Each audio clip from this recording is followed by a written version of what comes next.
Miss Shawnee, as we discussed earlier, I've brought someone with me. Mr. Alhaitham, I'm aware of where you stand, but how can I make sure that your friends think the same as you? Huh? What do you mean? We need to clarify our stance or something? Go ahead and talk to her. You'll get the answers you want.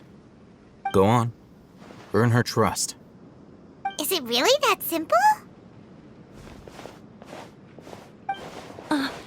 May I call you Traveler? Hi, Traveler. I want to ask you something. Do you think the resurrection of the Scarlet King can truly change Sumeru for the better? Why's that? That's very similar to what Miss Candace says. I know you two are friends. That's why I'm willing to talk to you, even though I do have some reservations. Before, I wouldn't even have the courage to ask something like this. Traveler, do you believe our lives will get better?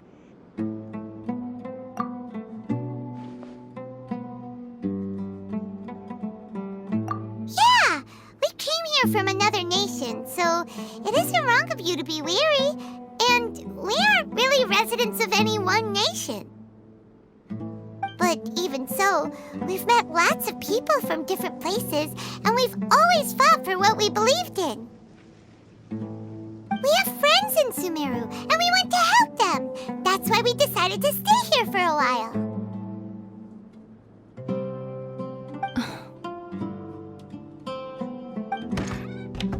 I want to trust you.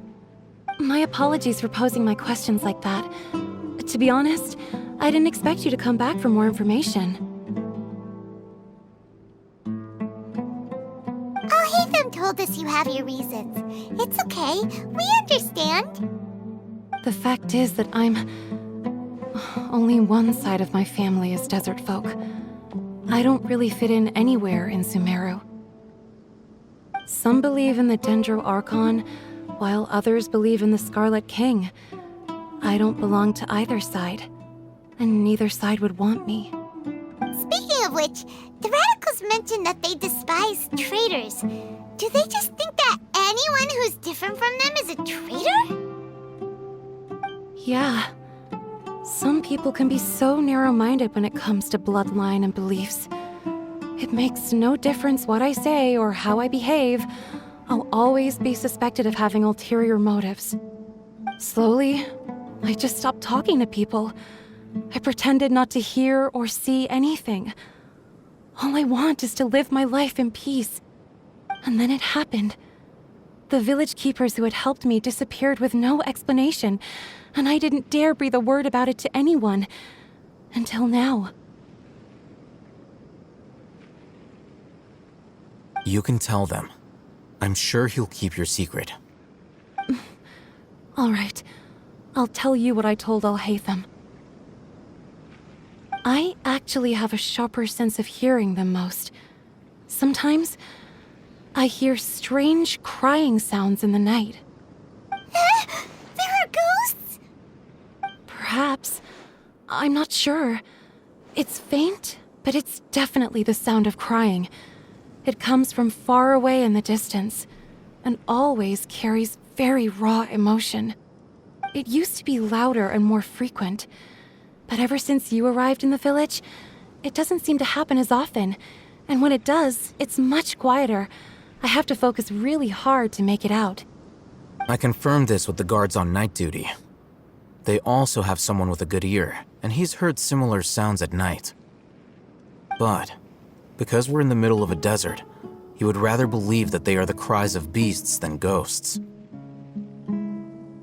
There's really nothing around these parts, except for an old hospital not far from the village. I think they used to use it for treating Elazar, but it's been abandoned for years. Yeah, let's go!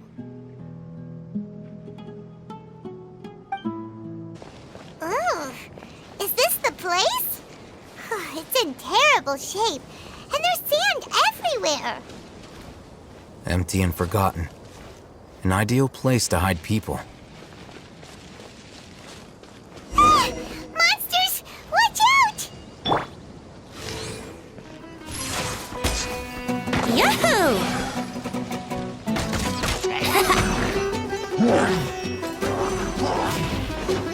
Here we go!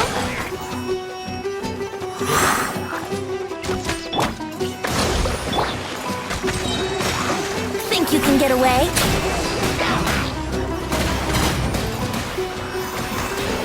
Propagate!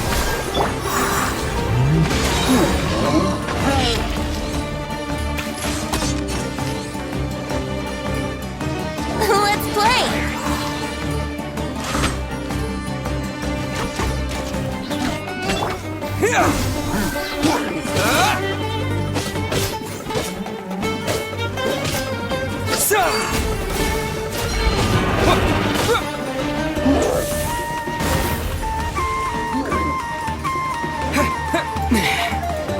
Propagate!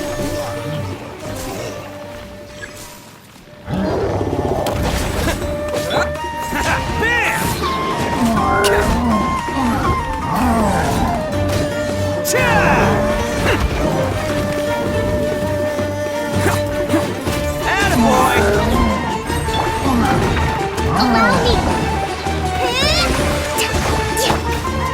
Time for takeoff! Yahoo! Let's roll!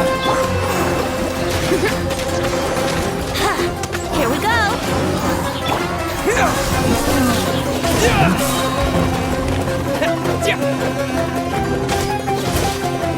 Spring forth!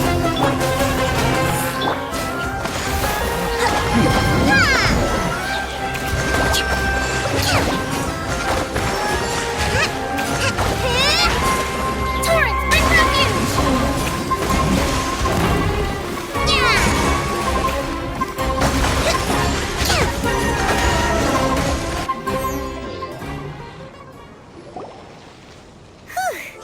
They were easier to deal with than Paimon had expected.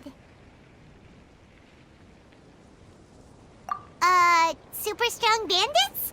Or monsters taller than buildings dropping out of the sky? Or, something like that. He looks super serious. We gotta stay on our A game too. This is the one.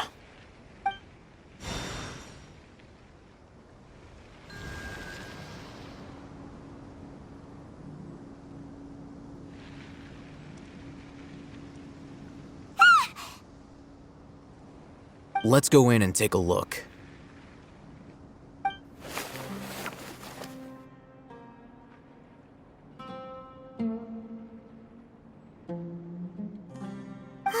Hey, we haven't found Squat. Are you sure we aren't wasting our time here? Patience. Shawnee says she only hears the crying at night. We have time to burn. Until then, I'm taking a break. And just like that, he sits down.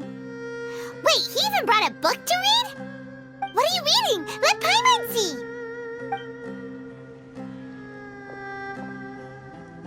Okay, sure. Huh? The natural position, which is the positional propensity of an entity in natural motion in contrast with an object in forced motion? Huh? When free from external influences, every entity displays the tendency to follow its natural trajectory? So, you got that? Oh, Paimon gives up. You keep reading your book. See ya! How is he so relaxed? Look at him, reading an impossible book in a creepy place like this. Hey! Paimon's your Teyvat travel guide. Paimon knows plenty of useful stuff already. And anyway, is that Paimon's fault that the books people read in Sumeru are so complicated?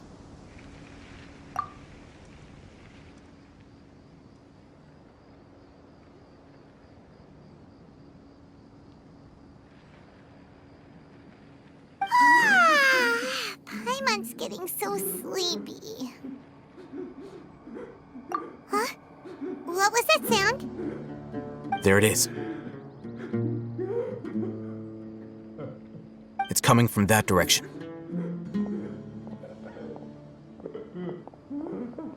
Is the sound coming from here? Huh. Paimon's not seeing anything.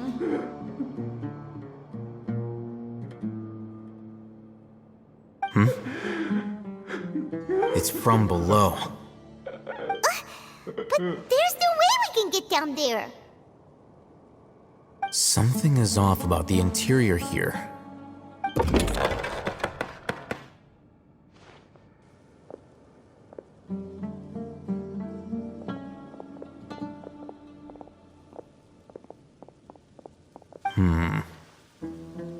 As I thought, there's a hidden structure. Wow. It's like they tucked another hospital into this one. Oh, it looks like there are other mechanisms around here. Let's keep exploring. Look, there's someone over there.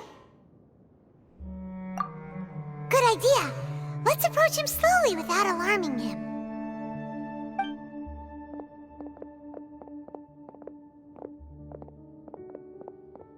Wait.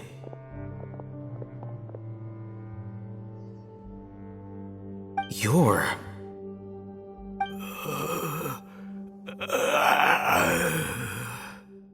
He can't speak, and his eyes are unfocused. But he looks too young to be anyone's grandfather. Also, why is he the only one here?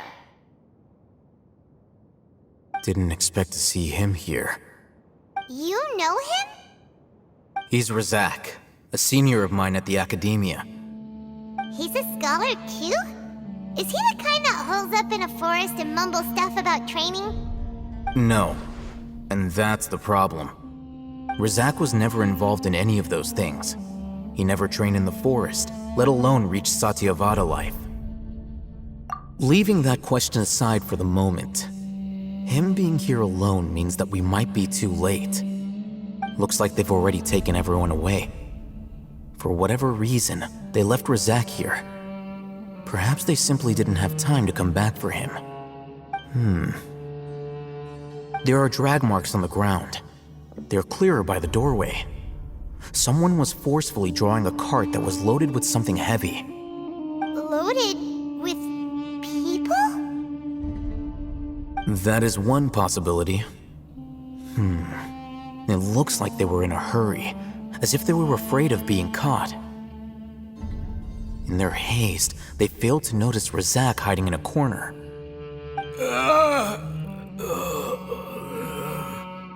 The symptoms are identical. Looks like we found living proof. Huh? Why do you say that? Allow me to jog your memory. Recall your time at Port Ormos. Don't you think his symptoms look familiar?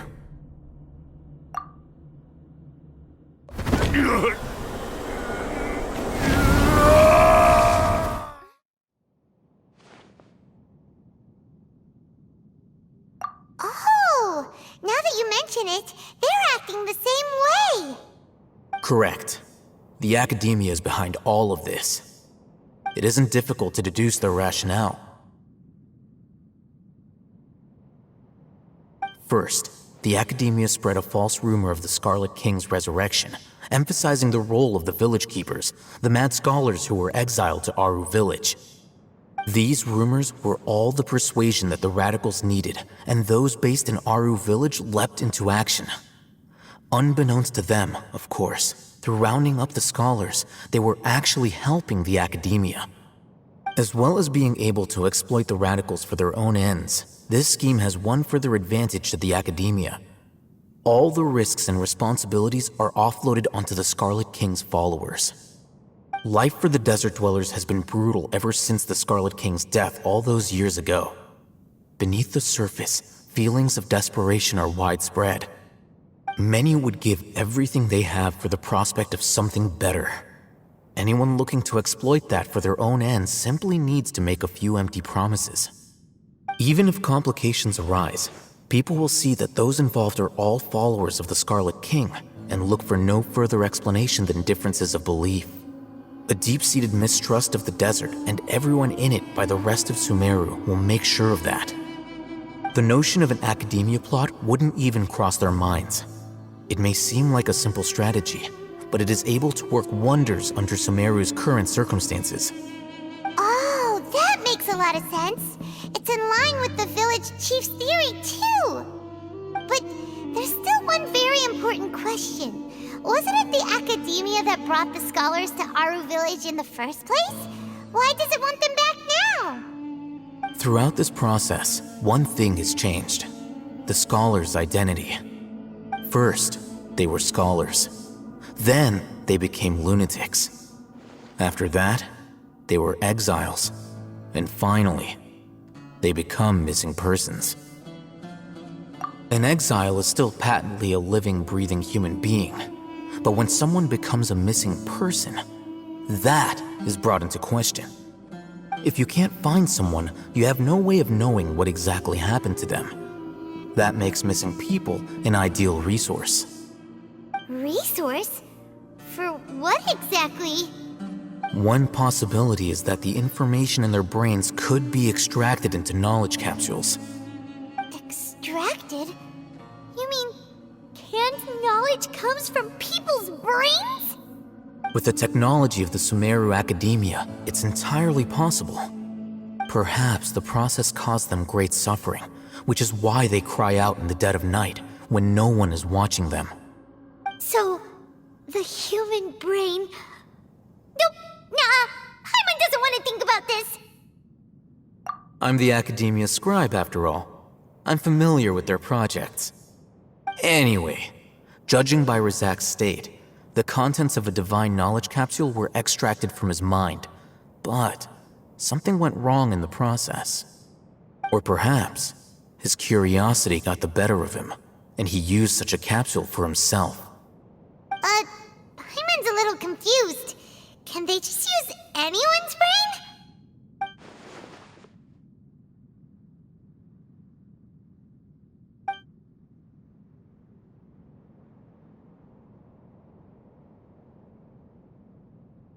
The look on your face tells me you've realized the answer.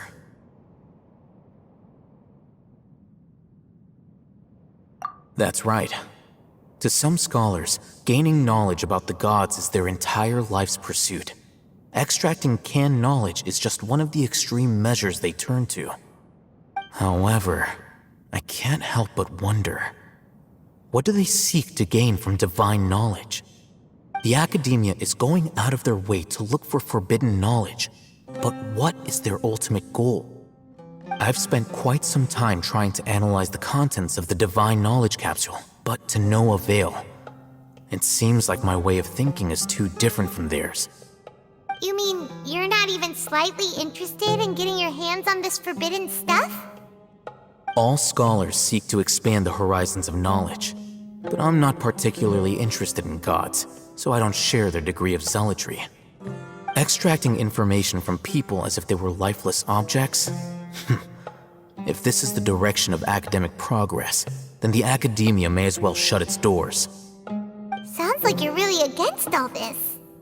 Of course. The Academia's actions run contrary to their rules. Whether it be academics or knowledge, everything has its boundaries. If those lines are crossed, the rules and order that govern everything in the world will be destroyed. This matter needs to be corrected, just like fixing a typo in a book. Wait, didn't you step in to help because you felt sympathy for those poor people? Not to be callous, but no. My criteria are a little more restrictive than that. There is no shortage of suffering in Sumeru, and the same can be said for the rest of Teyvat as well. What do you plan to do about that? Save every last person? Probably not. Paimon's not sure. You can say that. Simply put, I don't blindly place my faith into strength or heroism. I do what I want. The divine knowledge capsule is something I want to investigate in full. That doesn't mean I'm willing to take action for the sake of a few strangers.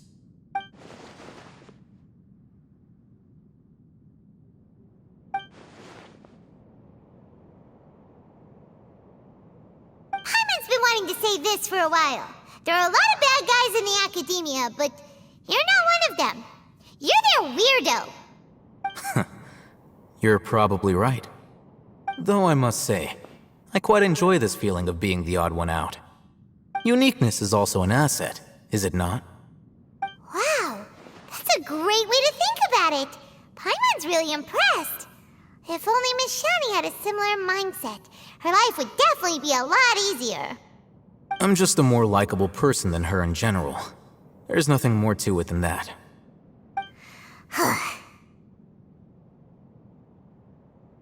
He won't last long if we leave him here. Let's take him with us. We'll work out our next step after we return to Aru Village. We're back! You must be tired. You should rest and take some water. What's the situation? Who's this? Unfortunately, somebody who's too young to take on the role of Isak's grandfather. Nevertheless, he's one of the people we're trying to find.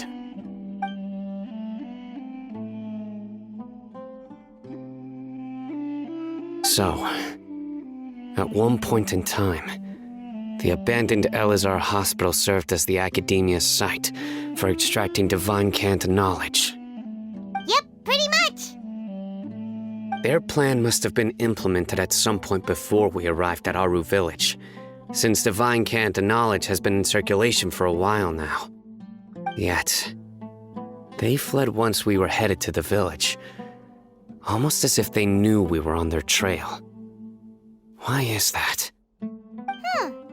Yeah, why is that? We may have a mole in our midst.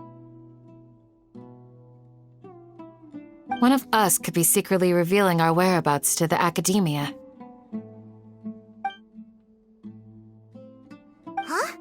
Are our friendships that shallow?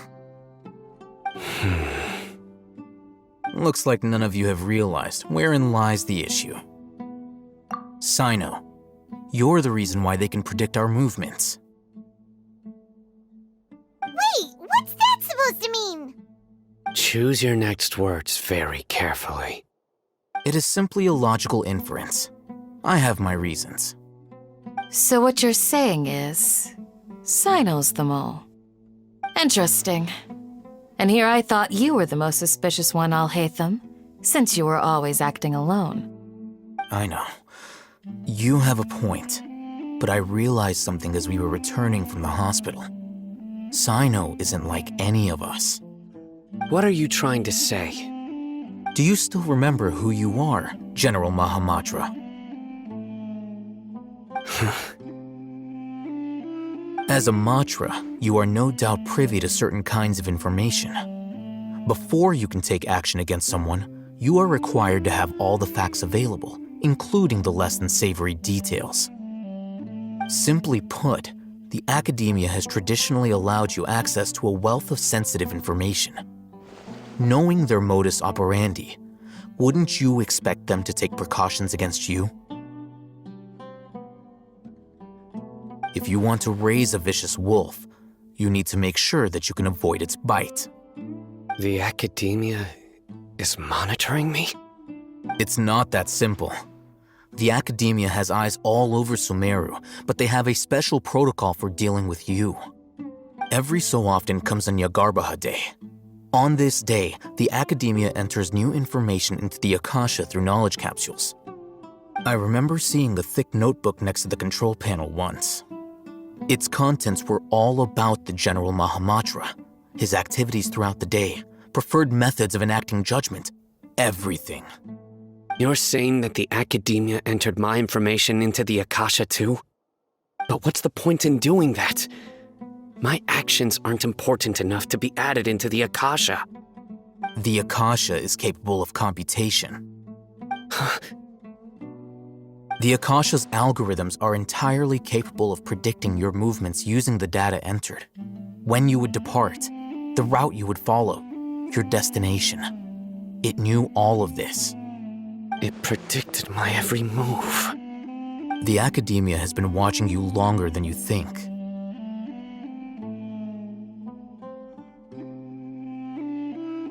So that's how it is. Sino adheres to his principles so strongly that he's actually a thorn in their side. Tenacity of will and steadfast faith are worthless to the academia. They need scholars who are easily pliable and mindlessly go after anything they can profit from. Sino, don't take it to heart. This just proves how much of a trustworthy ally you are. They escaped because of me. Don't blame yourself. It's not like any of us would have known. I have an idea. If they predicted my movements, then I might be able to guess where they went. Whoa, you bounced back fast.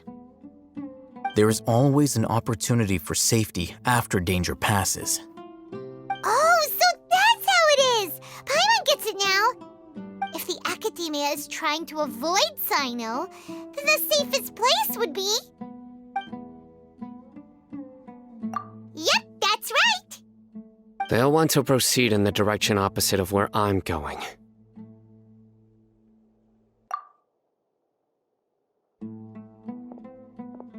I must go. There's also something I want to investigate. Let's go, guys! After him! Please, wait! I want to go too! You want to go too? If so, you have to promise you'll stay safe. I want to find Grandpa. I promise I'll be careful and not cause any trouble. Everyone, I leave him in your hands. Yay! Let's go! Remember to pack some food with you. Paimon feels like we're missing someone, though.